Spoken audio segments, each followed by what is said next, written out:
mikolo bato nyonso obengaka na bibilia ntango tozotala makomi otiaka bilembo na kati na bango mpo te ata opesi moto likabo to opesi moto mayele soki azangi mafuta likolo na ye azali se zero. Tokomi na mposa tia biso elembo. Ok, tu peux commencer à parler. Nous représentons ce soir l'émission intitulée Histoire vraie, en anglais True Story. Et nous avons un invité spécial. Ce soir, nous allons recevoir le président de la communauté congolaise de Brazzaville en Western Australia. Nous sommes à Perth. Et il va nous partager un peu la joie qu'il ressent après avoir été élu à la tête de cette petite communauté. Je voudrais dire qu'il est le Sassou de Perth, parce que c'est lui qui représente le Congo. Et sans plus tarder, nous allons recevoir notre frère, le président de la communauté congolaise de Brazzaville à Perth. En sigle en anglais, c'est Congolese Brazzaville Community of Western Australia. Monsieur le Président, c'est avec grande joie que je vous reçois. Merci beaucoup d'avoir accepté à mon invitation. Comment vous sentez-vous la première question, Monsieur le Président? Non, je suis en façon. En bonne foi. Ok, dans cette émission, nous ne disons que la vérité. Nous ne sommes pas un tribunal. Nous ne voulons pas vous demander de prêter serment ou de dire de jurer, dire rien que la vérité. Mais tout ce que vous direz de votre bouche, en tout cas, vous répondrez. Vous êtes responsable de toute déclaration que vous ferez. Et je serai aussi responsable de toutes les questions que je vais vous poser. Et donc, nous avons organisé effectivement cette retrouvaille parce que le mensonge est en train de prendre la place.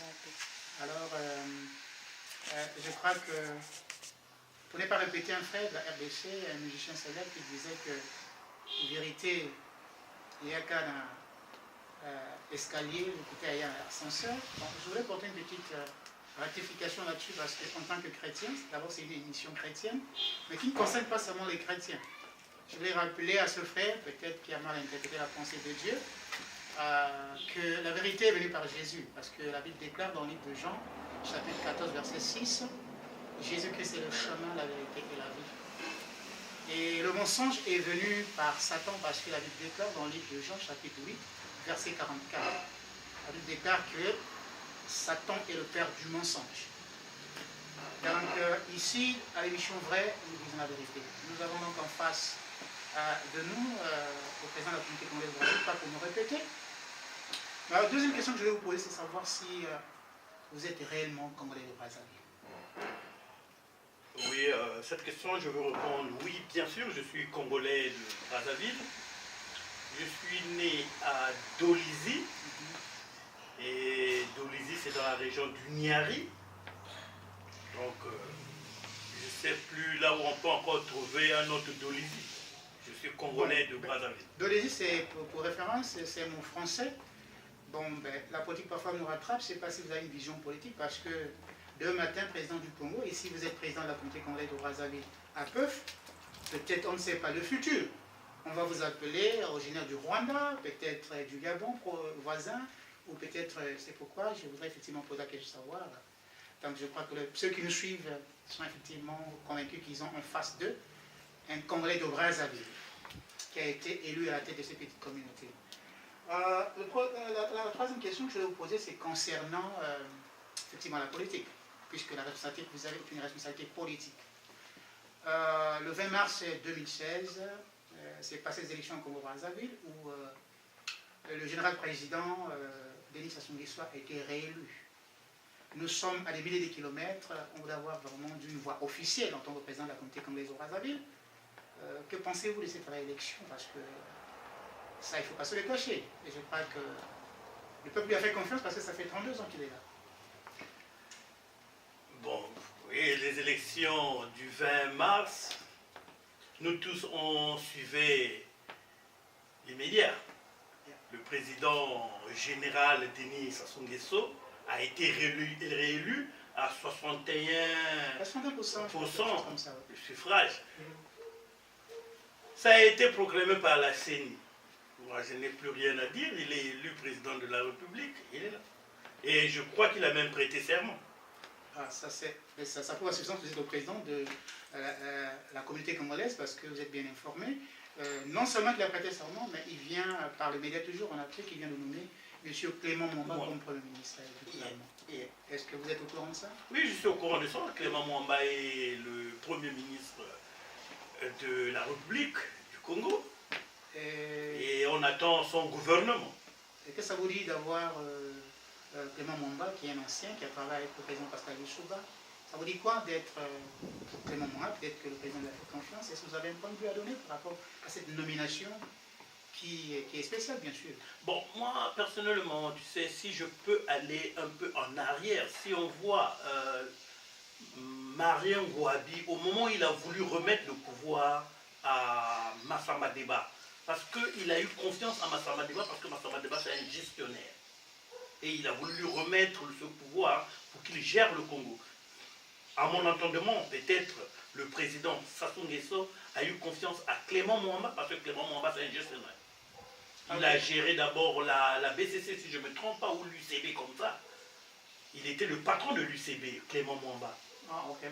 Dans le temps. Ça c'est dans le passé, effectivement. Les gens peuvent changer.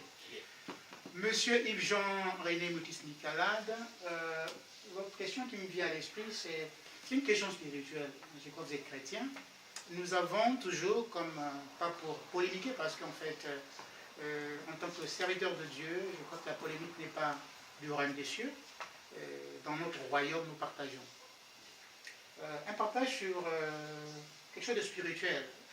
Notre frère de la RDC, que j'aime bien, qui aspire toujours à devenir chrétien, si je me trompe, parce que je crois que Jésus-Christ est mort à la croix pour tous ceux-là qui avaient effectivement péché. Et il nous déclare que nous avons tous péché et personne, en tout cas, n'est juste.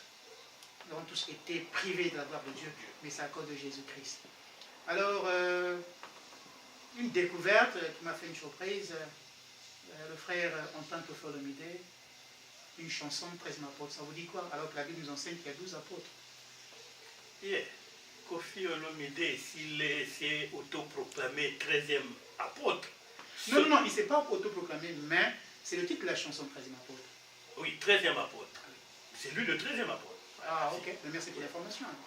Mais moi, personnellement, je ne vois pas celui qui connaît où ce qu'il a été inspiré pour dire 13e apôtre. Nous tous, on reconnaît dans la Bible, il n'y a que 12 apôtres. Ok, en tout cas, soufflez bien. Je prends un peu de l'accent sur la RDC, la CAN 2016. La RDC, vraiment, sur son parcours, a écrasé tout. Le Rwanda voisin 2-1.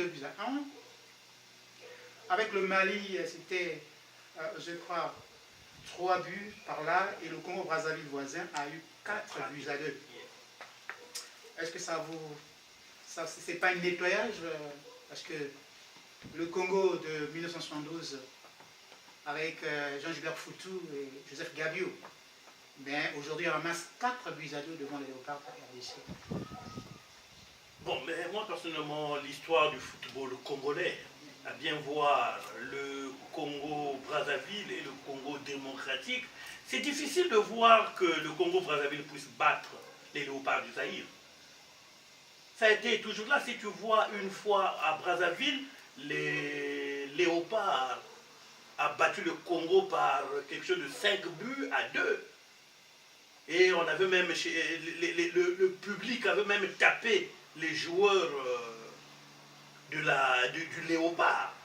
C'est l'histoire. Alors là, c'est une vieille histoire. Alors, c'est vraiment intéressant ça. Mais c'est pas sportif ça quand même. C'est pas sportif, mais c'est pour te dire. Pas les joueurs, mais c'est le public. Le public. Mécontent à cause de la défaite. Ah, ok, mais je veux te dire que les Léopards ont toujours battu les Diables Rouges. Ont toujours. S'il y a eu 5 matchs, les Léopards ont gagné peut-être 4 et les Diables Rouges ont gagné 1. Oui, parce qu'à premier temps, les Léopards étaient menés. Et la victoire était là déjà proclamée par les Congolais de Brazzaville, mais on a été surpris comment... c'est toujours ça. Moi, je me rappelle de Kidoumou, de beaucoup de joueurs, des Kakoko, des Kalala. Ça, c'est un souvenir, ça va être encore des enfants. Des enfants, mais il faut voir, le Congo-Brazzaville n'a jamais eu la chance devant les Léopards de la RDC, ex-Zaïre. Ok. Sur le plan social, Soufred, je vous pose cette question parce que nous sommes des parents, nous avons une grande responsabilité. Nous revenons du Congo-Brazzaville, l'Afrique en général, c'est l'homme qui est à la tête. Nous nous retrouvons dans un environnement où, sans se le cacher, comme je l'ai dit au début de l'émission, nous sommes en Australie, même en Nouvelle-Zélande, d'où vous revenez. Ce sont d'abord les enfants, après les enfants, c'est la femme, votre épouse, après la femme, ce sont les chiens, les chats, et l'homme en dernière position. Qu'est-ce que ça vous dit de voir cette pyramide renversée? Que la femme soit celle qui décide, et l'homme n'a pas un mot à dire, sinon, s'il ajoute un mot, c'est un coup de fil. On appelle la police et puis on vient le soulever. C'est comme un changement de culture, parce que le Congo, c'est pas ça. Yeah, mais je crois que c'est les personnes, c'est une culture qu'on est venu trouver ici, en Asie, en Europe, ça existe. Au Congo, c'est l'homme first et la femme vient après. Mais ici, c'est l'inverse.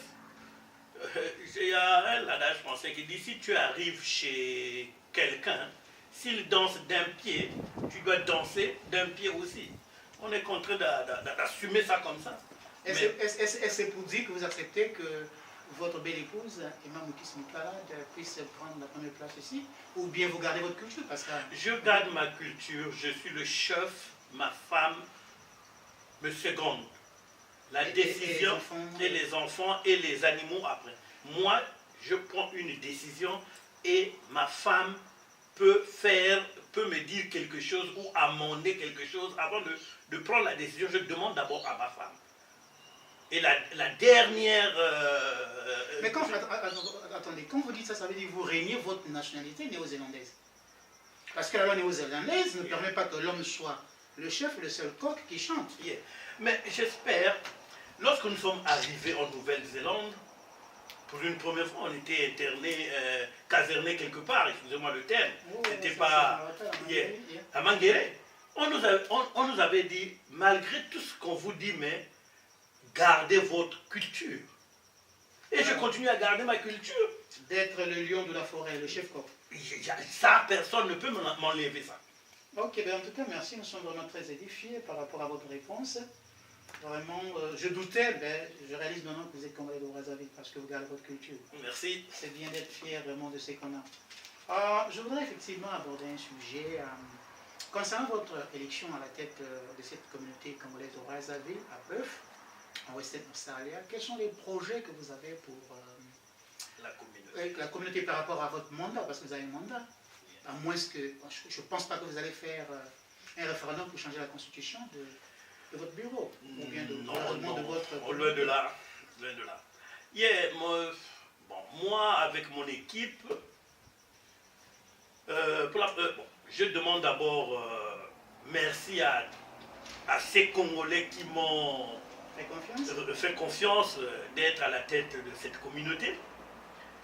Et mon projet, c'est d'abord faire comprendre aux enfants la culture congolaise. On va voir dans les maisons, je prends l'exemple de ma propre fille, Joy. Elle ne connaît pas le Munukutuba, elle ne connaît pas le Lingala. Et le français, on est en train de s'emmerder.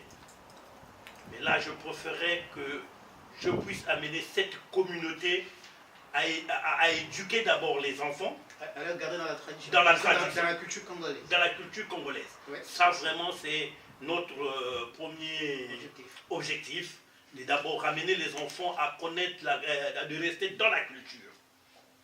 Et le reste, on verra comment créer des activités culturelles, montrer notre culture aux Australiens. Alors ça, c'est très important. Yeah, parce que nous, on est en train de suivre la culture australienne, mais l'Australie aussi va connaître notre culture. Ouais, ça, c'est vraiment très important. Yeah. Vraiment très édifiant. En fait, tout ce que vous dites là, comme je disais, n'engage que vous, mais ça va vous rattraper, parce qu'à la fin de votre mandat, c'est sûr qu'on va prendre l'occasion de vous inviter, ou peut-être que si vous nous ouvrez la porte comme aujourd'hui, on reviendra pour vous poser des questions, parce que c'est le maçon est jugé au pied du mur. Vous avez fait une promesse de mener cette communauté dont vous êtes le président à l'excellence, à l'élévation, à la grandeur, que sais-je encore. Rendez-vous à la fin de votre mandat. Merci. je serai en tout cas le premier à taper à votre porte. Et si vous l'ouvrez, c'est pour vous demander quel a été effectivement le bilan, le résultat effectivement de votre mandat. C'est sûr qu'on va vous réélire si vous êtes ce président qui est modèle, parce que nous savons que les hommes politiques, bon, peut-être pas pour les juger, moi je ne suis pas politicien. Et les hommes politiques viennent avec des mots doux, et puis à la fin, c'est les façades qu'ils disent et qu'ils font. Donc, en tout cas, je suis vraiment très flatté par votre déclaration et le projet que vous avez par rapport à votre communauté. Oui, Monsieur le Président, si vous avez un dernier mot, en fait, dans l'émission Histoire vraie, en anglais True Story, nous n'avons pas de dédicaces pour dire dédicace à XY. La seule personne que chaque jour nous faisons dédicace, c'est le Seigneur et Sauveur Jésus-Christ. Il est assis sur son trône de gloire et il est en train d'intercéder pour toi et moi et pour toute l'humanité, pour ceux-là qui acceptent que Jésus-Christ est Seigneur et Sauveur. Mais si vous avez quelqu'un de très cher que vous portez à cœur, que vous voulez bien dire bonjour, pas une dédicace, j'ai dit, mais dire bonjour, alors que nous allons vers la fin de cette émission, vous avez le micro.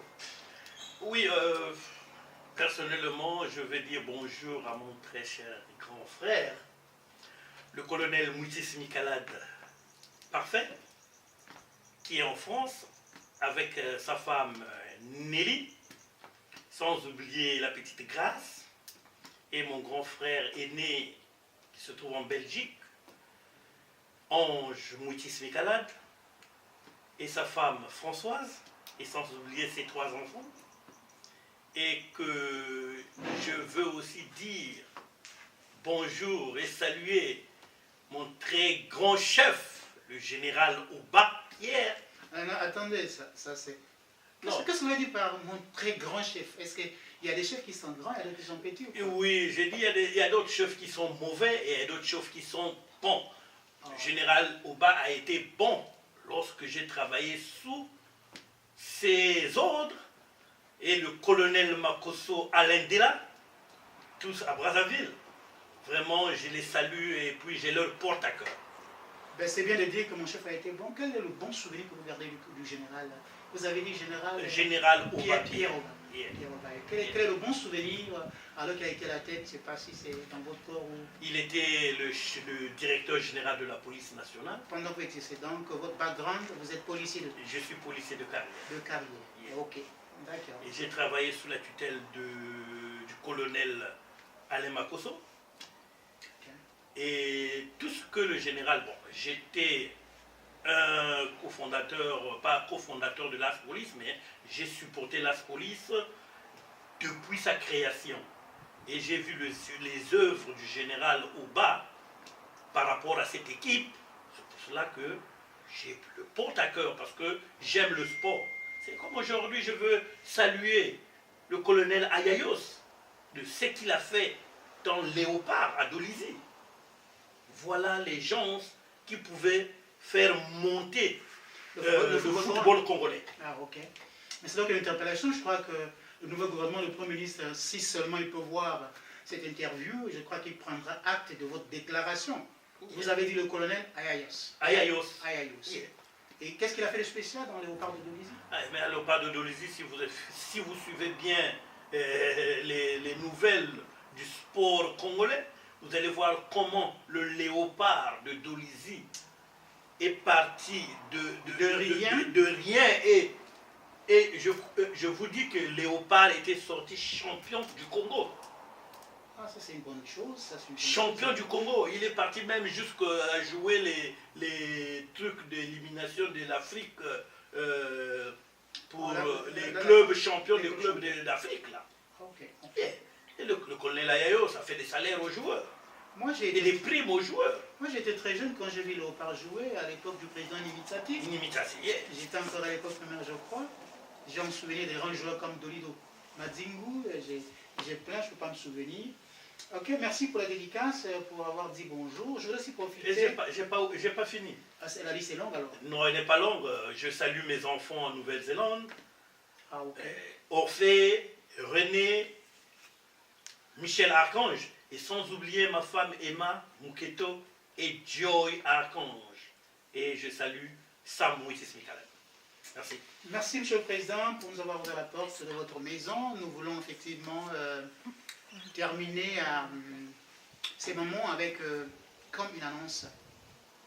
Je voulais profiter, parce que je suis devant cet écran, pour interpeller effectivement la communauté congolaise. Nous sommes deux Congos, mais nous sommes une seule nation.